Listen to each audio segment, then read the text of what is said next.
Genetics is often explained to us in terms of simple Mendelian inheritance, where two alleles of a gene work together to create a phenotype. Epistasis makes this a little more complicated, where there are multiple genes working together to create that phenotype.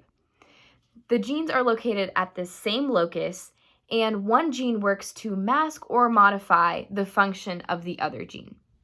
Think of this as a series of rooms with doors in between. One of the types that follows this door example is single recessive epistasis. The organism starts off in a beginning or colorless stage and has an intermediate in the middle and a final end product. Let's use a flower to model single recessive epistasis. The flower will start off as colorless. We'll look at its first gene at the locus, the A gene.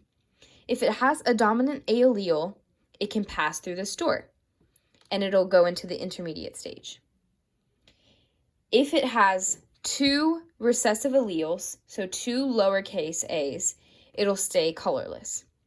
At the intermediate phase, you look at the second gene, the B allele. So if it has a dominant B, it's able to go to the end product and produce this pigment.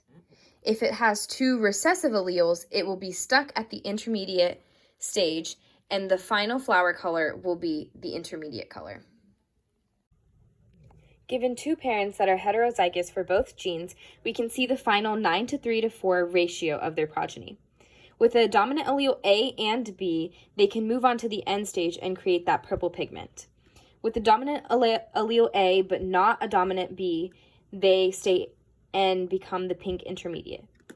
Without any dominant A, regardless of their B allele, these four remain colorless.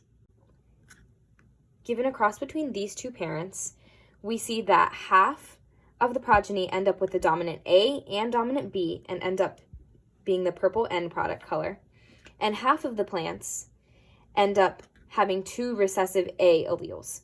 Because of this, they cannot move through the next stage and remain colorless. Because there are no plants that have a dominant A but a recessive B, there are no plants that remain the intermediate color.